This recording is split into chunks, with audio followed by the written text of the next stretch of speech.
We're going to explore this morning the essential fact, an essential fact, of seeing life directly, of seeing everything that happens to us out in that exterior world and in our interior world, seeing it simply, directly, without any interference at all from the past. And what a task this is, a tremendous task. But we're going to start with it so that we're not captured, so to speak, by experiences, by people, essentially, so we won't be captured by ourselves, because that's the only problem, the only problem I ever have is being captured by myself because I don't know that I am. It is quite possible to experience an event purely without me, if you can conceive this, it's tremendous, without me being involved in it. Can you imagine experiencing something without being involved in it? It's not a contradiction at all. It's a marvelous state. Now, the first and far most important factor to remember is that it is always unconscious when you react wrongly to an experience. I don't know, I have the slightest awareness that I'm reacting from me, from what I have called me. I don't know it. If I knew it, if I understood it, if I saw the whole thing, I would not react from me at all. Therefore, I would be free. Free of what? Of every difficulty, of every heartache, of everything that I really want to be free of. Then I would be free of that little sarcastic remark that someone made to me. Then I would be free of all apprehension toward the future. Then I would be free of shame over a habit that presently grips me. Then I would be free of the compulsive need to blab in order to fill up the time and space, because I'm afraid of there not being time and space there.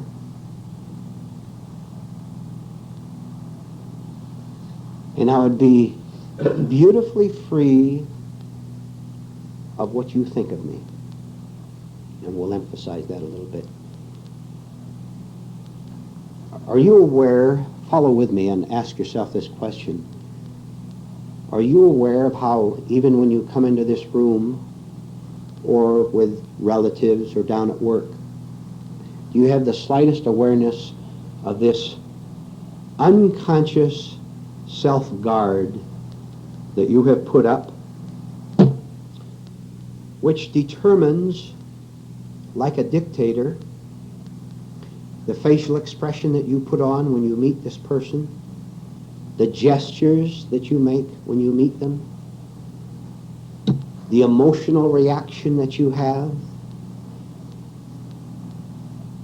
the stab of pain that you have when you're in this situation, the sarcasm that you have towards someone, the contempt, the criticism,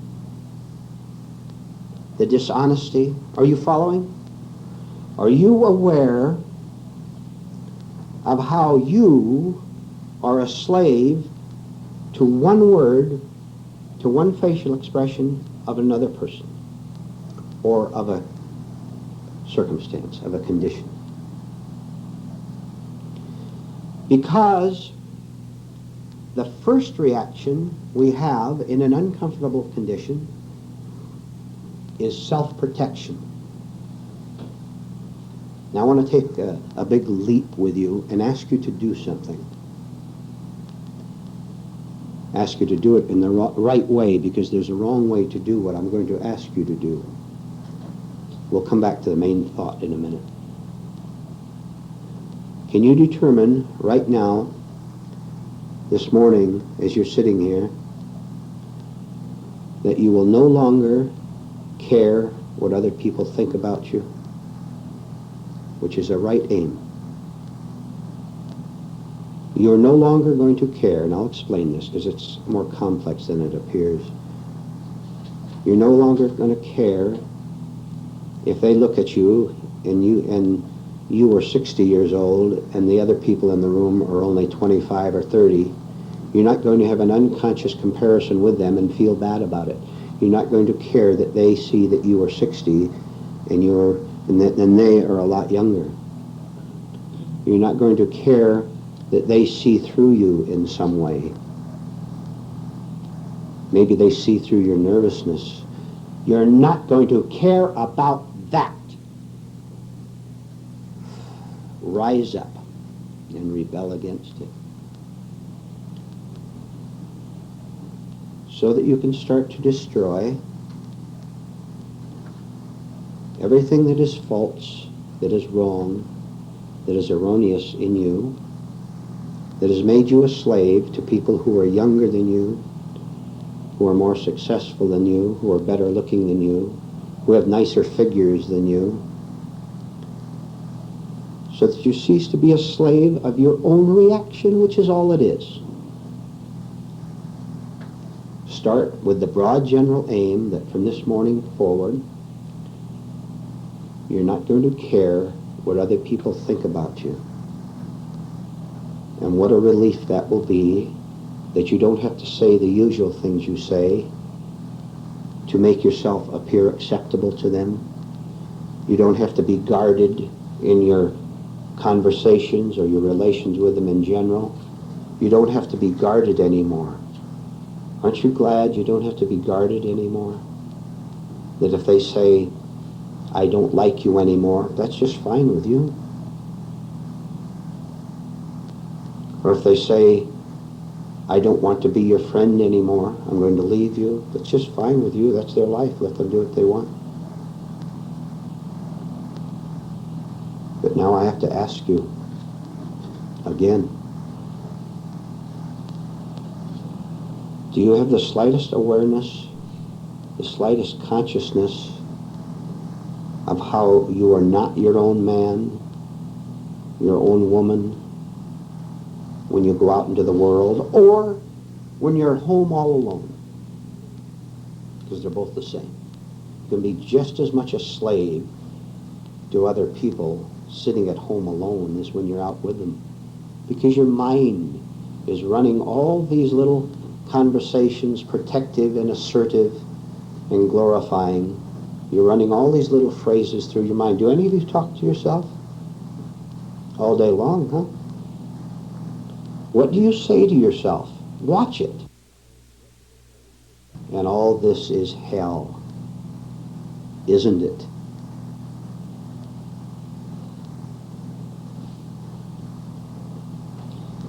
And all this is interference which prevents you from seeing all of life, including yourself, simply and directly and freely,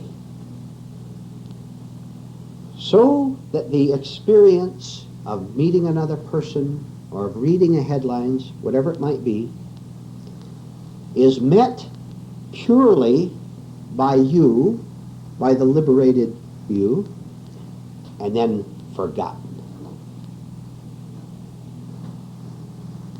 with no carryover at all. When you're through with it, that's it. Why think about it? When you have your lunch a couple hours from now, You have your lunch, you forget it, don't you? It's been done properly, completed. That's it, forget it.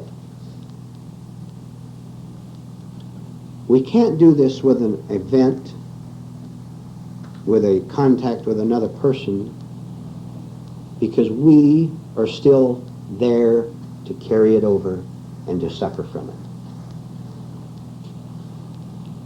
And we think it is necessary to carry this experience from 1 hour, from 1 week, from 1 year to the next.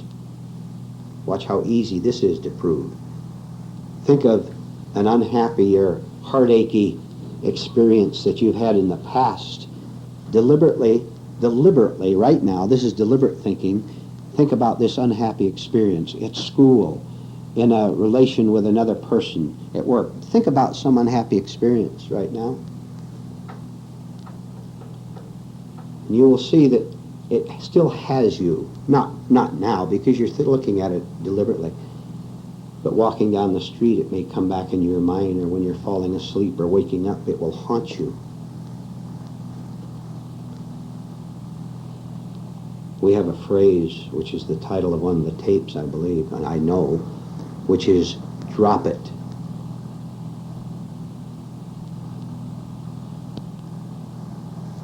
The next time you have an unhappy experience of any kind, whether a very small one or a very large one, I challenge you, I request you to remember everything you've heard so far up until now, and to say, I'm going to drop it as best I can.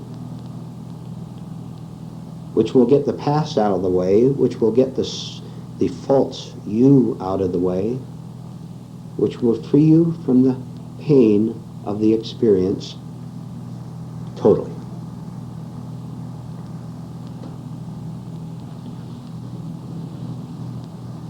Why do you think it is necessary to carry any experience over past the time it takes for it to complete itself?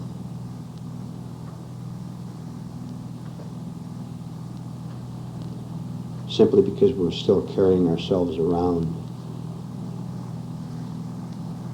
And simply because we get a certain feeling from the experience that gives us a false pleasure. And we're going to talk about that.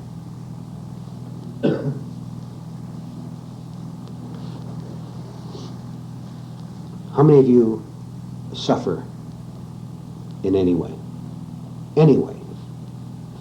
How many of you have pain, heartache, anxiety, anguish? Right.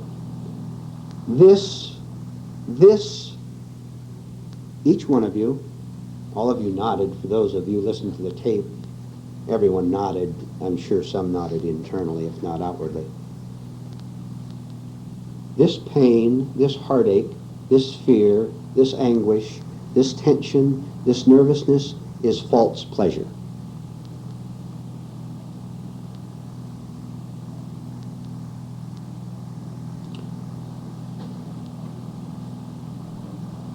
And I urge you to simply give it up. Just like that. Don't think about it. Just give it up. Just drop it. And I'll tell you what will happen when you do. You will feel as if you are losing yourself. As if a part of you is dying. Which is exactly what you're going to do deliberately. How many times have we said here, try to take the tears away from people and watch how they fight you.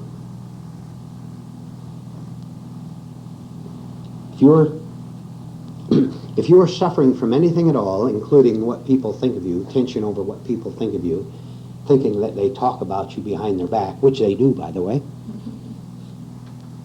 or thinking that they criticize you behind your back, which they do, or sneer at you behind your back, which they do because it is the world of animals, not human beings.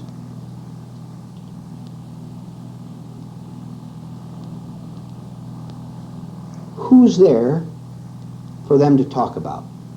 The person you think they are criticizing is non-existent.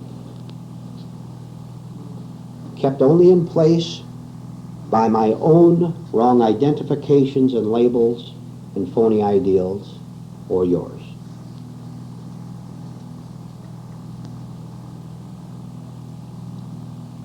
If you will dare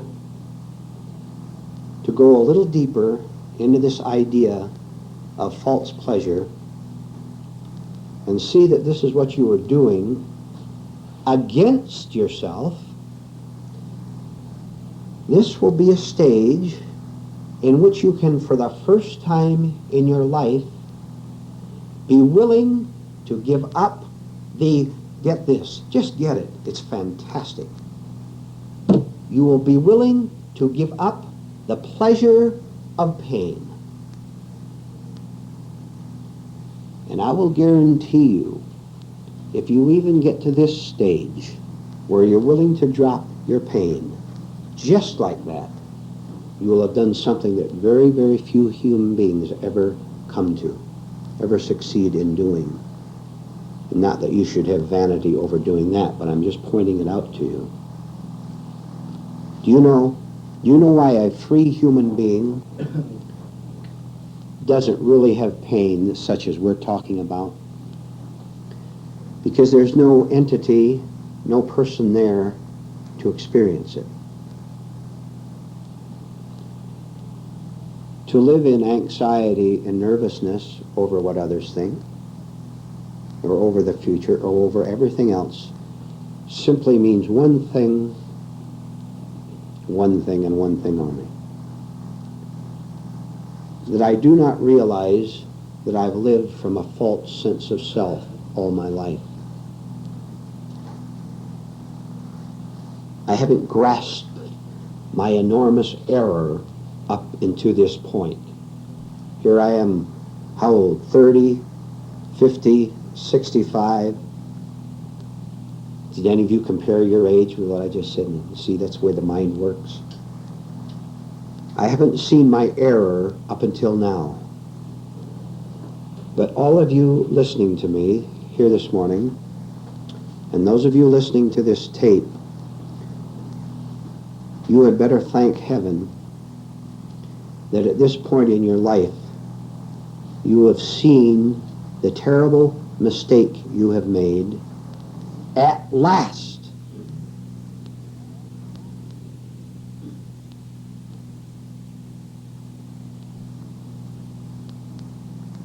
Up until this point, you never knew you were making this terrible mistake. First of all, because no one ever told you that you were. Everyone that you asked for advice lied to you. I repeat, everyone you ask for advice lied to you because they're in the same boat you are of self-deception. And you couldn't separate truth from falsehood, and so you took their word for it and remained as you are.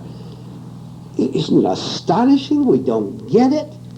We say, I took all these courses in religion, and I read all these books, and I went all these lectures, and heard all this talk about peace of mind, and about being a whole person, and I'm still sick.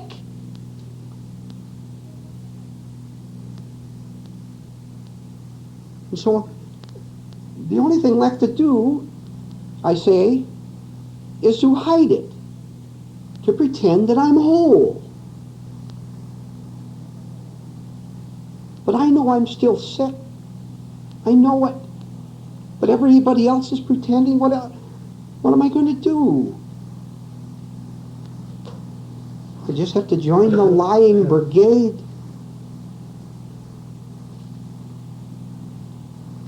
You can stop lying starting this morning.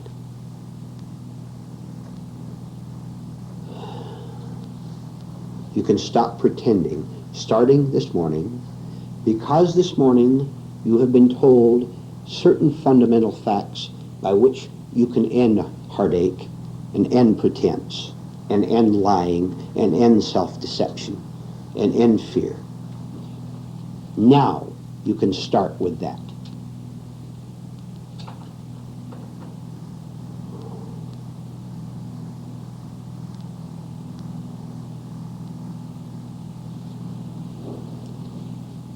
This will shake you up like you've never been shaken before.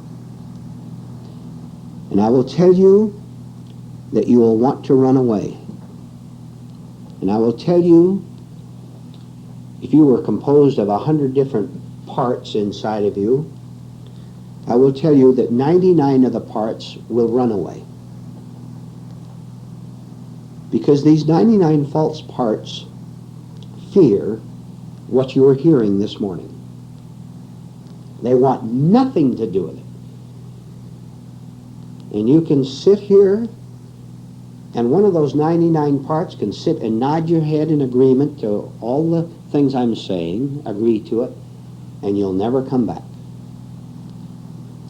Because you're still self-divided and still deceiving yourself. But if there's one part of you that knows you are sick, that knows you are neurotic, that knows you have lied to yourself and to others all your life, if there's one part of you that knows how terribly sick it is, I congratulate you. There is hope for you. There is something you can do to end the nightmare. Because if this one right part keeps coming to these talks and doing the necessary inner work, it can become stronger and stronger. And I know that some of you in this room this morning have had at least some small experience in real growth, real strength, in real addition of perception. Right? Is there anyone here who's done this? Just a little bit, not big, right?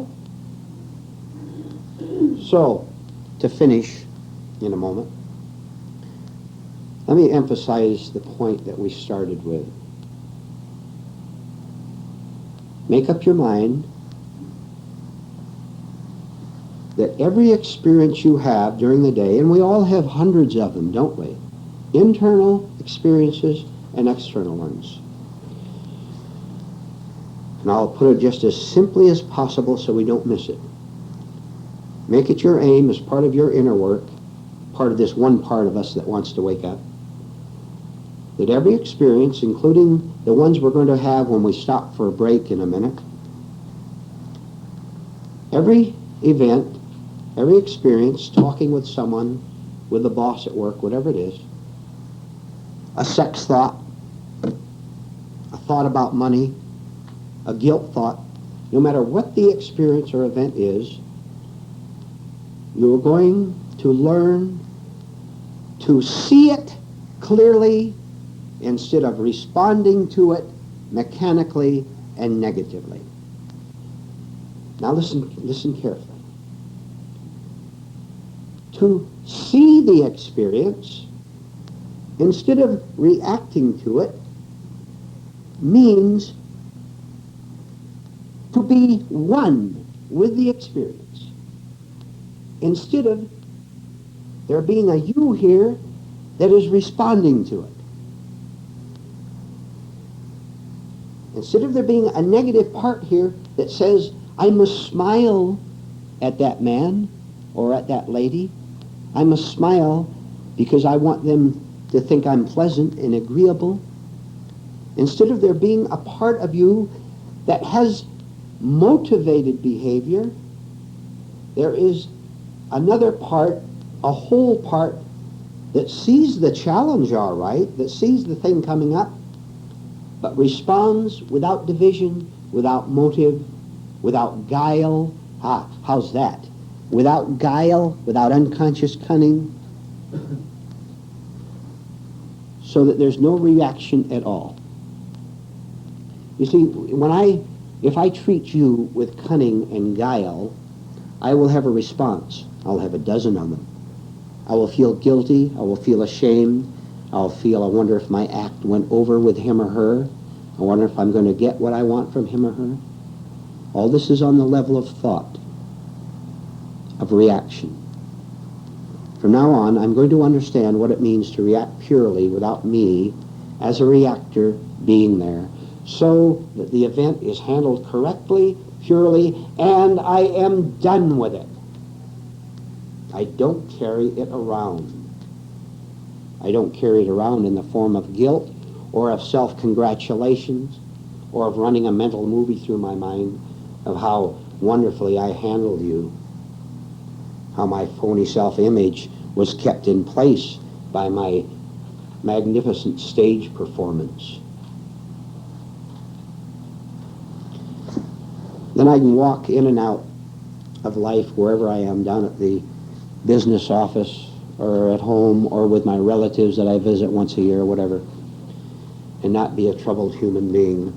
Not be a troubled human being who has to be on guard to ask, well, how should I behave when I meet these people? I have no thought of how I'm going to behave at all. I have no plans at all.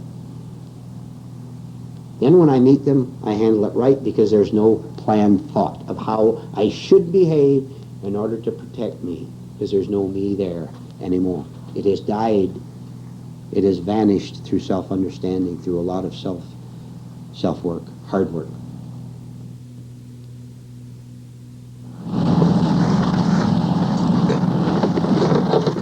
All right, will you please write down on your paper the following single sentence? I'll give you the first half. I have no business being afraid. I have no business being afraid. Those of you listening to this tape might want to write it down too. I have no business being afraid of my awful inner condition. I have no business being afraid of my awful inner condition.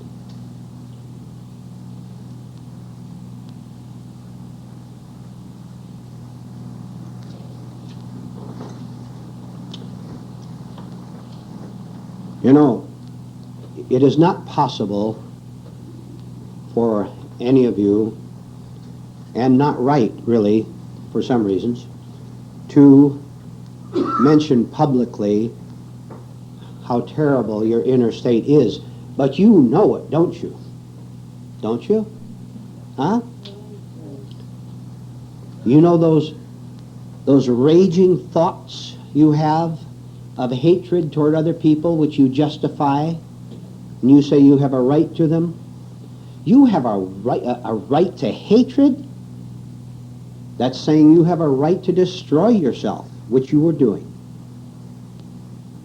This is not a moralistic sermon.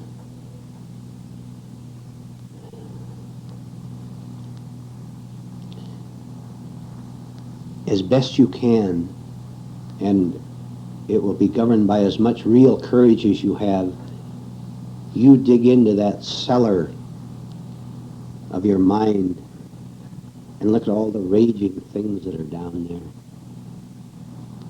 All the secret lusts after pretty women, maybe, you men. And you women, all your schemes to get something from a man because you're scared and you want him to take care of you and you call it love. Heaven help that man.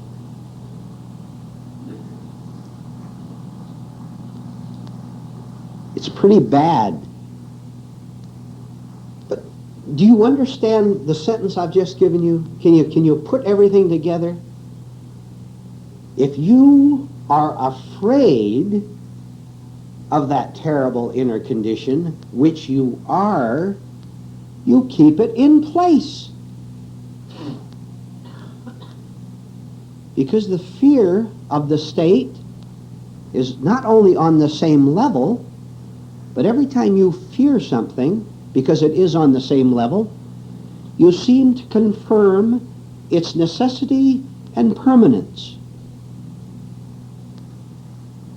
Every time you fear something, you convince yourself that it is a necessary state.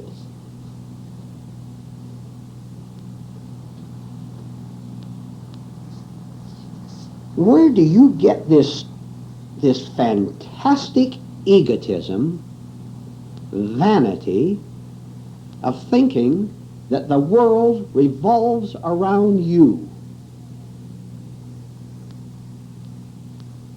Around even your own evil.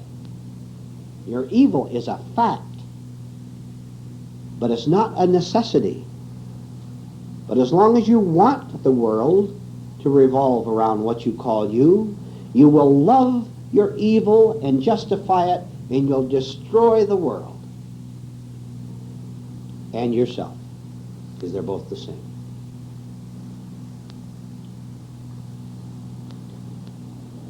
When you understand that fear is false, all fear is false. Not fear of a tiger, that's instinctive fear that'll keep you alive, or crossing a busy street. All fear of what a terrible person you are, that type of fear is false, and it keeps you terrible. You understand? You understand? Is fear a negative state? Yes or no? Yes or no? Is it? Yes. All right. Then if it's negative, then it is wrong for you, right? Right? Then why do you fear being that horrible, lustful, hypocritical person that you are? Which you are. You are. No doubt about it. But fearing it keeps it in place. Keeps us in slavery. Yes? Yeah. In other words, hide it and defend it and protect it, right? Sure. You think there's something to defend. Right. I must hide my hypocrisy. If you were to see the fact of your hypocrisy, it would end. That would be one of those experiences we were talking about earlier. I have the experience of seeing how I told a big, dumb lie to you. I told a lie. I see it as a fact. If I see it as a fact, I see that lying divides me from my whole self, my real self, okay? I see that it divides me. I don't want to be divided anymore, for heaven's sake. Ever since I was a little kid in grammar school, I've been divided. I envied the kids who was the president of the class and the kid who could hit more home runs than I could. Heaven help me, I am not going to live that way anymore. I'm going to see that I lie because I think it's necessary.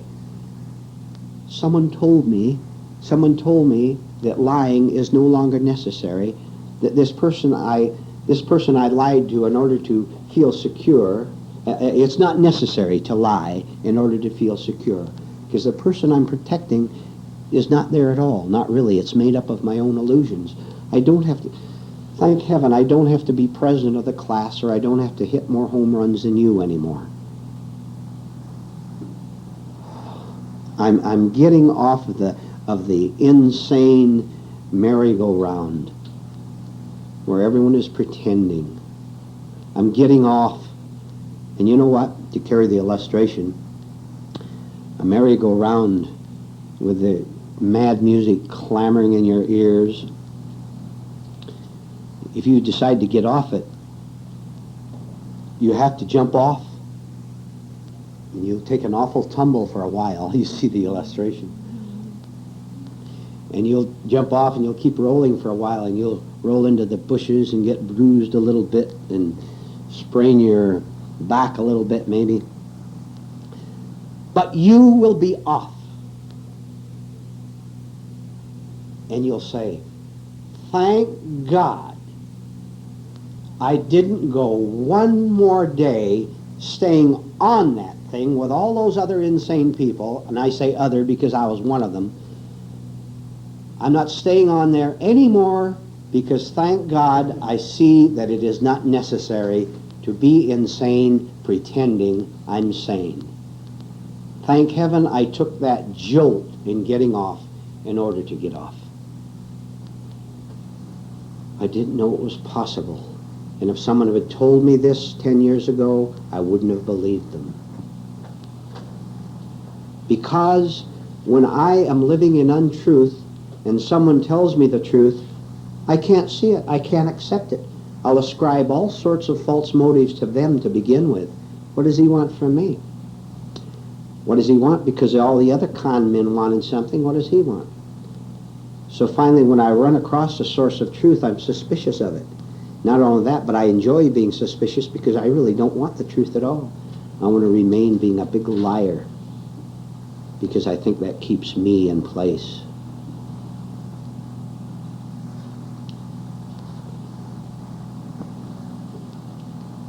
Fred, you will give us the class poem, The Positive Side.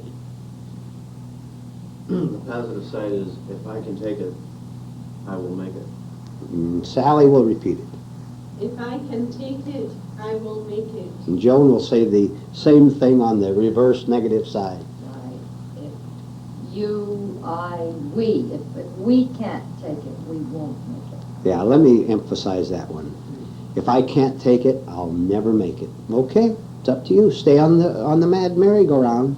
Pretend you're important.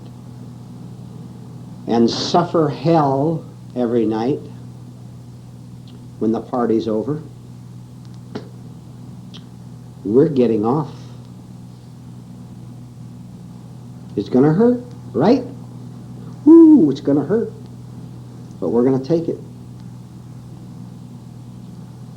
Life is not worth living on that merry-go-round, and we know it. We live in a world, including the world you live in which human beings go to bed at night wondering how on earth they got into the scrape, the problems, the fights, the despairs, how they got into them during the day. And they wake up the next morning, as you do, not understanding what has happened to you, not understanding why you should feel yourself a victim of external events of other people. In other words, you have no understanding at all of why you're in the internal condition you're in, which is a miserable one, and why it repeats itself, not just every week or every day, but every minute. Why I lose control of myself internally, although I put on a pretty good show externally, when meeting a stranger, when in a different circumstance, when challenged by something. We don't understand what is going on.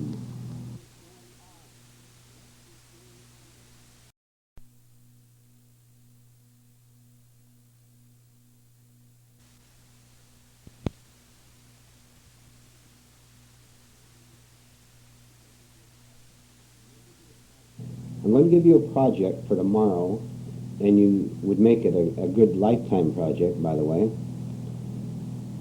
which will begin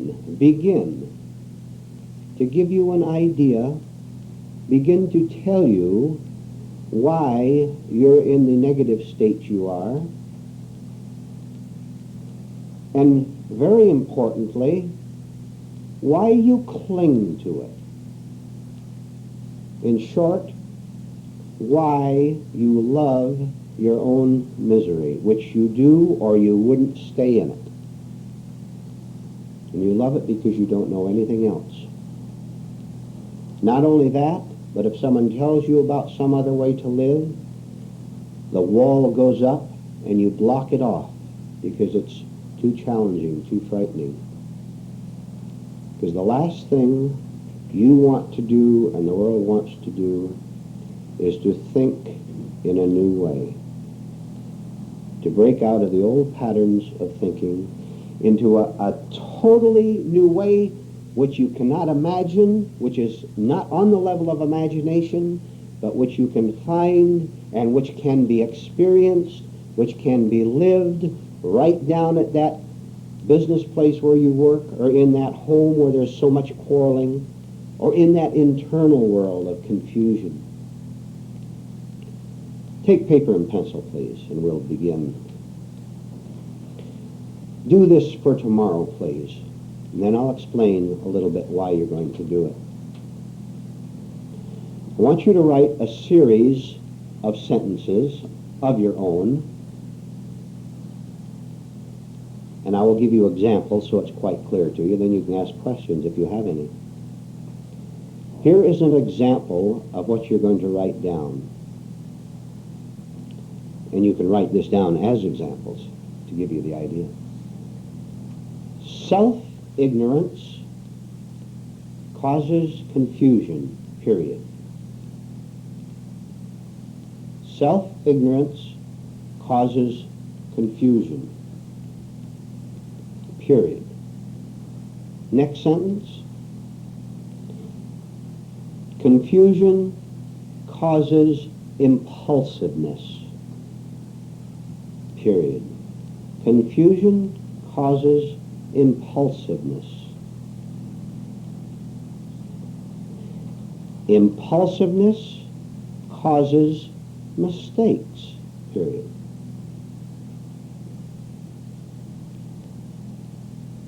Mistakes cause shame, period.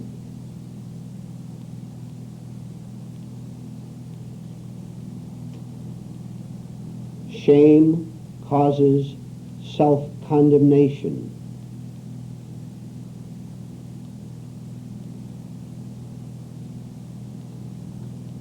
Self-condemnation causes hostility.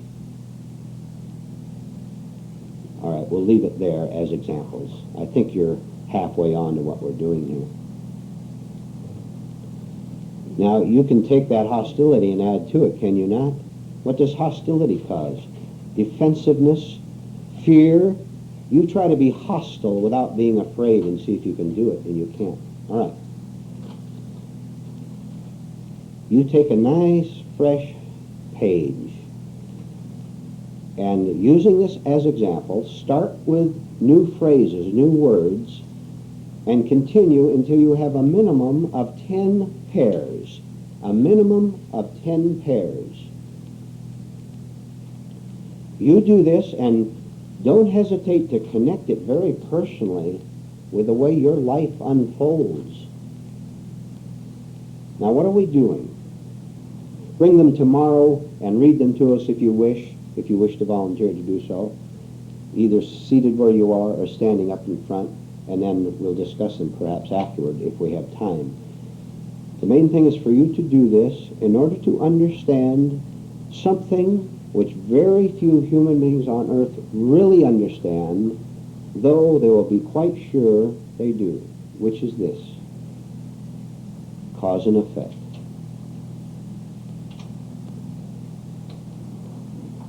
Now listen. By living on a certain level of thought, this is what happens all day long to me, what you just read in your example, right? No questions on that, is there? One thing has to lead to another as long as you are living on this negative level of thought, of feeling, of action, of response, of imagination. Your imagination will be part of that. Now I will ask you, how do you expect your life to be any different, to be free of fear, to be free of anxiety, as long as you're on this level? And how are you going to break this level without studying it carefully, which you're going to start to do, and without understanding that this has been your whole life up until now, and it has been your life because you have never heard of anything else. which we'll go into a little later, this something else. But I wonder what's going to happen when a little later I give you this something else. What's going to happen in each of your minds when I give it to you? And I'll tell you what will happen. You will react to it on this level that you have just written down. If I give you a truth, and I'll give you one right now, if I tell you that you can think in a totally new way above cause and effect, what will be your reaction to that simple statement? I will tell you what the first reaction will be. It will be one of blank, because you won't really understand it. And you can't understand it because you're thinking about what I just said instead of understanding it. And there's a vast difference between thinking about something and wholly understanding it, that is, seeing it. All right. If you've seen the newspapers lately and news on television, I think you understand the kind of a world it is out there, as well as the kind of a world that you have in here personally. And maybe by this time you understand that nothing at all can change out there, and it's not going to change, I must tell you. So if you think that peace schemes and things like that are talking about love is going to change anything, this is one of the mechanical reactions you're going to have to change right now. Because nothing will change out there until obviously something changes in here. Now, keep the project in mind. Are there any questions on this? Clear what you're to do? Make up your own. Very clear. And remember, the last word of one sentence will be the first word of a new sentence, correct? Remember that. The last sentence of one word of one sentence will be the first word of the next sentence. So you can see cause and effect, how one thing causes another, the dominoes tumbling down. Now, keeping all this in mind, we're going on to something else. Connected, very much connected, if you can see it.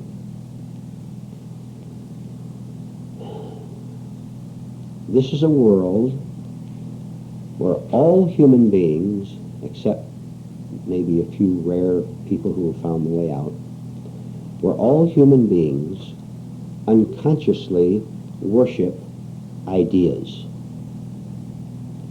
Unconsciously worship ideas, which is what you are doing right now. I'm telling you, those of you in this room and those of you listening to this tape, that you are unconscious worshipers of mere ideas, of mere thoughts. I'll give you examples. You are worshiping the thought that there is a God who is going to save you. How come he hasn't? Can you imagine, you pray to God and ask him to save you, help you, make you not cry so much. You ask God to help you. How come he hasn't? What in heaven kind of a God are you worshiping that won't help you when you ask him to? Isn't it incredible that God that you worship has a deaf ear? Isn't it, you've ever thought about that? How come he doesn't answer your prayers? Either the God you're worshiping is very indifferent to you, or there's something else wrong. And it is this something else wrong that we're trying to track down right now. Which is, and you've had this before, when you think about it, the idea of God is not God at all. How can an idea answer your prayer? An idea is on a totally different level than a higher answer. But let's leave that for now. But you think about it. How come your prayers aren't answered? In the first place, you want God, what you call God, to give you an advantage over someone else. Or you want God to unmake the mess you got into through your own ignorance and through your own vanity and through your own pride.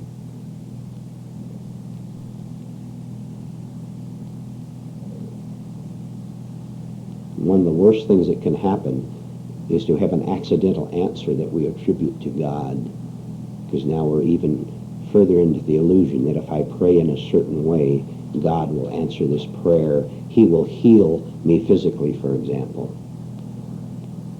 And God help you if you ever give credit to God, which is simply an acting out of natural consequences of accidental forces, because you will worship an idea for the rest of your life and never get above it. An idea is a thought that comes to mind and then should be dropped. We should let it go. If the idea is on the practical level of everyday thinking, then we should keep it in mind, and when it has served its purpose, we should drop it. If you're driving your automobile in a storm, it's a pretty good idea to drive cautiously, to slow down, to watch for other cars through that hazy windshield. That's a good idea. That's a practical idea. Then when it stops raining, you can give your mind to other practical ideas that it's necessary to do. Well, I better get home by 10 o'clock so I can do this or that, or whatever ideas will serve you on the practical level. Once you see that ideas can serve you on one level only for everyday living, then you will never think again that ideas can serve you on a higher plane, for they cannot.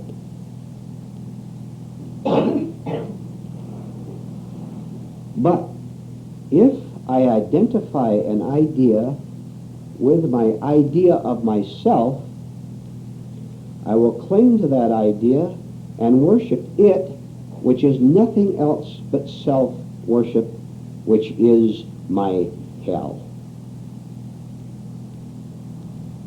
You don't think you're worshiping yourself?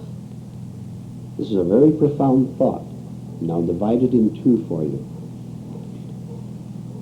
You're worshiping and idealizing and idolizing thoughts you have about yourself, which you take as your present God. You're taking yourself as God, indeed. If you can first see that, you can then break out into the clearing of seeing that the whole thing was a mistake. Are you following this? Yes. Then you can go out on from there and break out from the idealization of ideas. When I see that I refer a mere idea, thought, back to what I call me, when I can see it, I can also see where I perpetuate the chain of cause and effect of mere ideas about myself, which is not me at all, which is therefore an illusion, which is therefore my terror. Because then I'll spend my whole life without a conscience, without any love, without any compassion, trying to keep a mere image in place, regardless of how it affects you or how it affects my real nature. This is the conscience-less life, the life of cruelty, of horror, which most human beings, practically all human beings, live in without knowing it. Finally, I can come to the point where I'm so watchful every second, going out there and having coffee during the break, working at the office, in the home. I can be so intensely watchful of thoughts as they come through my mind that I can see whether, I can distinguish whether It is merely a practical thought, like I'd better cook the rice for 20 minutes. That's a good practical thought, is it not? I can see whether it's a practical thought or an illusion-serving thought which keeps me in my misery. I'm real sharp. I can catch it. That's okay. I have to cook the rice 20 minutes. A good practical thought. Then I drop it. No need to think about it. I have to watch the stove now and then. But it's the other one we're concerned with. For example, if I am afraid of anyone, if I am afraid of anything, with my daily experiences going out there, or just sitting around the home and suddenly a fearful thought goes through me, if I'm wide awake and I can see this fear thought with its emotion, its imagination, maybe the physical trembling, if I can watch it course through me, I can see that I have been unnecessarily, and because I was careless, taken over. Now I can work intelligently on it to do one thing. One thing. Oh. I can do the one thing of simply dropping it. Have you ever tried refusing to be scared? Have you ever tried it? You'll fail the first 10,000 times, won't you? 20,000? The idea of refusing to be afraid is right. But that is not being afraid yet, is it? The idea is right, that you need not be afraid. But that's not freedom yet, is it? If I have the idea that I'm not afraid, it will then go into imagination, and that will go into false personality, and then you will tell, or I will tell some other person, as you have heard people say, and maybe you've said yourself, oh, I'm not afraid of anything. I've heard people say that, you have too, and you knew they were lying. If I can catch this fearful thought as it goes through me, and put all the pieces of the jigsaw puzzle regarding it together, little by little, but very definitely, I can learn to drop the fearful idea, the idea, for example, that I must be afraid of you. Why must I be afraid of you over anything at all? On the physical level, yes. If you've got a gun, my instinctive fear would tell me to be afraid of you. I'm not talking about that. I'm talking about, remember we talked about intimidation last week? Why should I be intimidated by anything whatever? If I'm intimidated, if I'm afraid, it's because of other cause and effect wrong ideas in back of that. The idea that I should hold on to you, that will make me afraid of you, by the way, won't it? I should hang on to you, that will make me afraid that I'm going to lose you. Why shouldn't I lose you? What have you got for me? You don't have a thing. Not really. You don't have a thing. I am not going to be a slave to your kindly words, which are not kindly at all, to your flattery. I'm not going to be a slave to getting friendship from you, from getting sex from you. I'm not going to be a slave to getting money from you, to getting a sense of security from you. I'm going to drop the idea that I need anything at all from you. Because if I have that idea, I'm going to trick you, and I'm going to trick myself in order to keep the thing going and be miserable. Well, anyway, there's so many things involved in this, but if I can watch the thought when it comes up, understand it, the total understanding of the idea by a part of me that is not on the level of the idea will permit me to drop it and be free of it. This is what is known as becoming a totally new kind of human being. This is what is known as being a human being who is no longer living in self-deception. This is what is known as transforming your mind. This is what is known as being a sane human being. Sane, right in the center of an insane world. Completely involved with it, because you go to work, and I go to work. And I go to the party maybe, the social occasion, and you sit there being a totally sane human being, keeping your mouth shut most of the time. Someone speaks to you, you answer. Because your mind, listen, while your physical body is in this physical world, seeing people, talking with them, you're talking about the weather, talking with them about anything at all. At the same time, part of you is in this world. There's another part of your whole system that is not in it at all, and therefore free from it.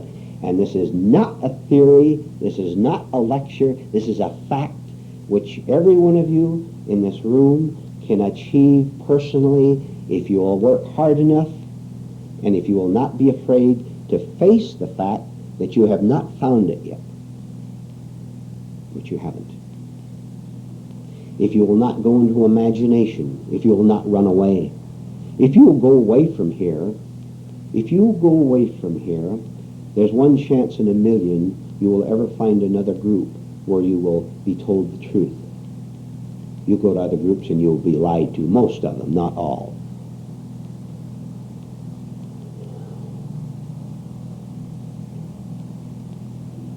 So the choice is, how badly do I want it?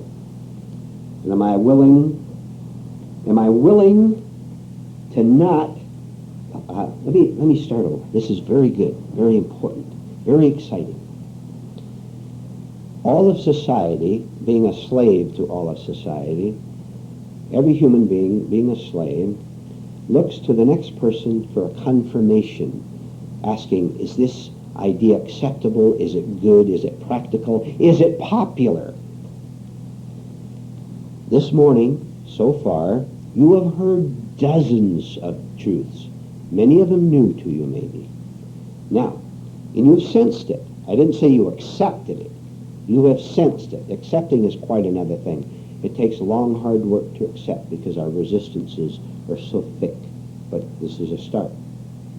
You've heard one new truth, say, this morning. All right. Now, thank heaven, you don't have to look to that young man for approval of the new idea. You don't have to look to him and say, is it okay if I accept this new idea that I just heard? You can do it all by, never mind that man next to you. He's deluded. He doesn't know himself. Don't ask him anything. Don't even look at him. Be completely on your own and say, I sense something real. I'm not going to look to you for approval or ask you whether it's okay. Is it okay if I believe this, if I accept this? This is what the masses do, and this is why the masses are mad. And we're trying to get out of it, and we're doing it. We're going to succeed at it. If you, as an individual, want it badly enough. So when you get this new idea, I just want to leave at this one point, then we'll have a break and have discussion. You are all leaning on someone else in one way or another for many different things. Psychologically, you're leaning on other people for approval, for comfort, for what? You find out what you're leaning on them for. And I will tell you that you don't have to lean on them for anything whatever. But you have to start not leaning in order to discover it for yourself. Because me telling you this is not doing it for yourself. So you take these truths you've heard this morning and say, I don't have to ask anyone. I don't even have to ask the man who's speaking now, who's telling me these things. Because, incredibly, the truth is mine already. Right now, whether you know it or not, buried inside of each one of us is the same truth that Christ knew. Same truth that Buddha knew. The same truth that every man who ever found it knew. It's buried right in you. And as long as you idolize and worship the idea of Christ or Buddha or any speaker or any teacher, you're blocking yourself off from finding it, because that is an idea that man can inspire me. The only real inspiration, if you have had any at all, the only real inspiration you have ever had in your life is from the truth in you yourself. It may have been communicated through a speaker, if that speaker had the truth in himself, but it's still yours because it's the same one truth. So while you're being inspired by yourself, it is not yourself, but the truth that is residing in you. So don't get vain over saying, I know the truth. Because the minute you say that, you don't. When you get I in there, you've ruined everything. If you say, there is truth in me, that is fine. But it's the same truth that is in this lady and this man. Undivided.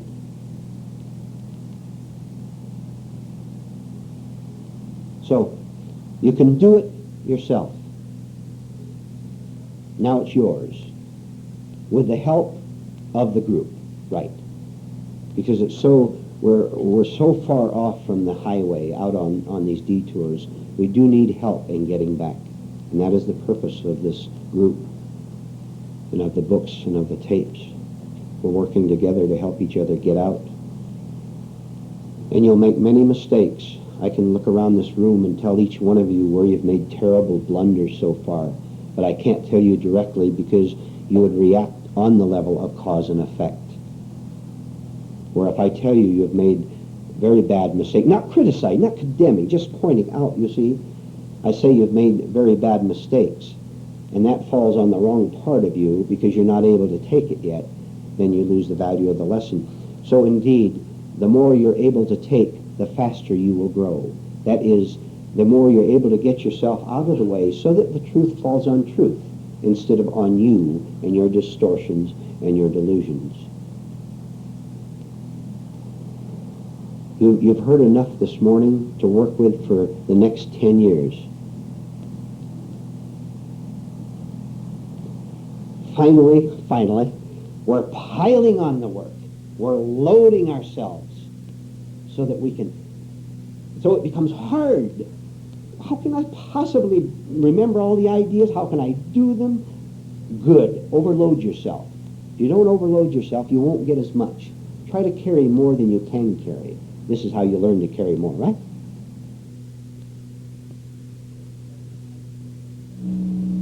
Please tell me how you are the slave of an external appearance. Go ahead, Rid. I'm afraid of making a mistake, but these external appearances in my mind, you know, that something I'm going to make a boo-boo. Make a mistake, yeah? And then get it for making the mistake, but it's already in my mind there. All right. And you know what external appearance is involved in that? The boss is going to be mad at you.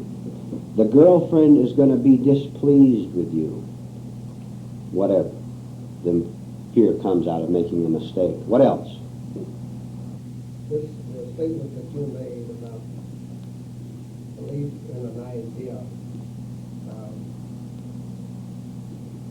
I'm trying to express it in my own thinking now. I accept the idea of God being within me. God is within. Okay, all right. Now, would that be the same thing as an idea? I understand. All right. Remember I said we start with ideas. You have nothing else to start with. The first time we get a glimpse of truth is indeed, this should help you, is indeed on the level of thought, of idea, on the level of the mind, the ordinary, what we might call an ordinary mind.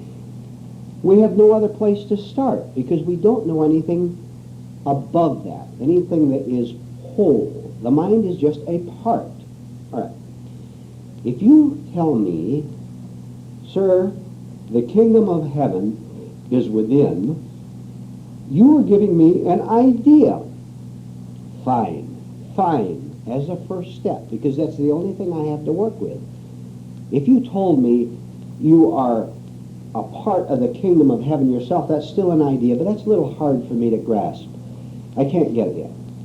I must start with the idea that the kingdom of heaven is within. Okay, fine, perfect. If I live with that idea for the rest of my life, I will never live the kingdom. I will live the idea of the kingdom, and I will have everything on earth wrong with me. You know what I'll be? I will be religious and nothing more.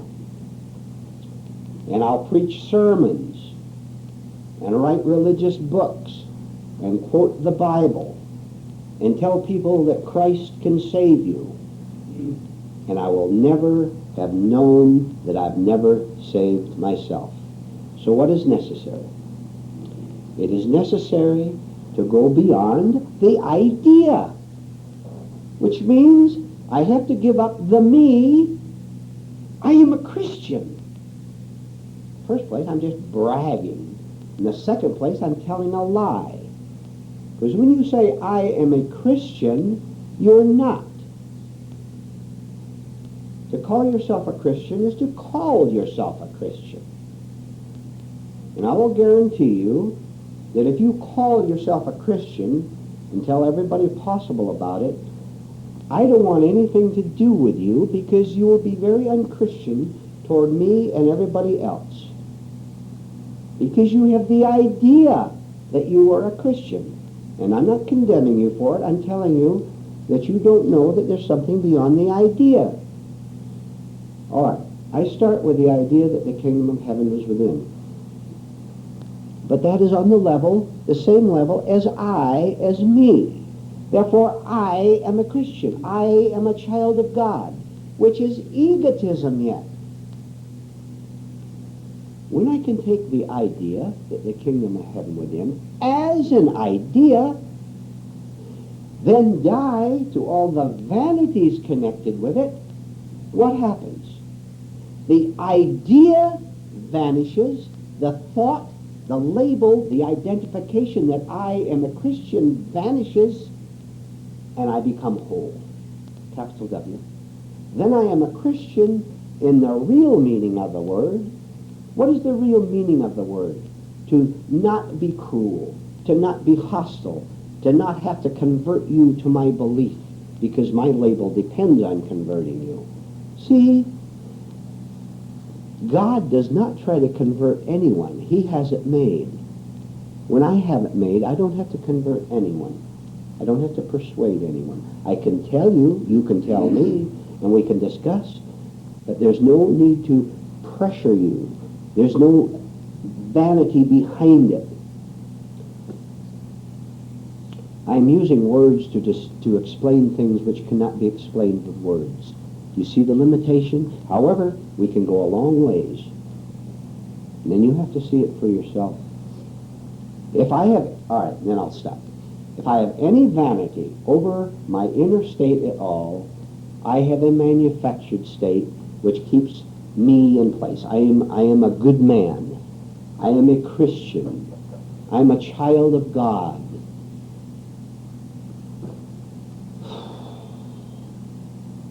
You know, how we behave here, or how people behave in church, has nothing to do with it. How do you behave at home, honestly now?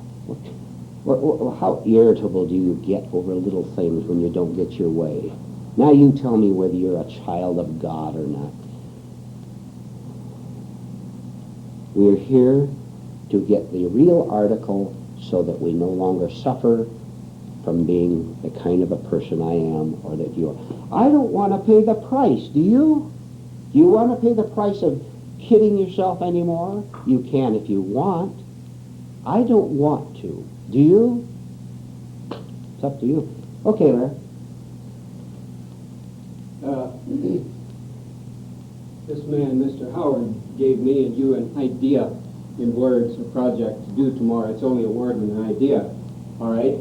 He gave it to me to work on my own cause and effect in a very small step. In this book that he has written as the author, he has further given words here from words of great people before, for me to read and me to take my first stumbling step forward.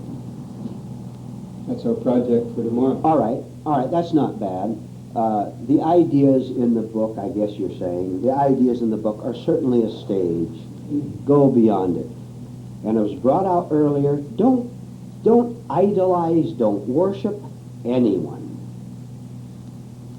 Some of you are doing it, and I've seen it.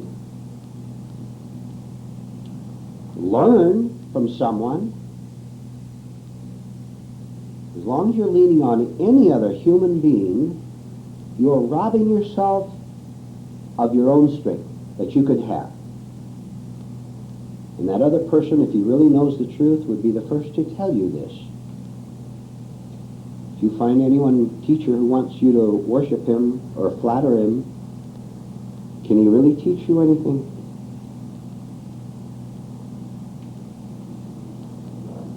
All ideas go against understanding. Pardon? All ideas go against understanding. Go against understanding. We're against understanding. Let's say that the idea has to be replaced by understanding, because we said earlier, the idea is all right at the beginning, but if you hang on to it, then it becomes your God, and you identify with it, and it becomes you, and then you're afraid to give up you. The idea is not the whole. See, we said before, look, it's a good idea to be here this morning, all right? Now what's wrong with that? Fine idea.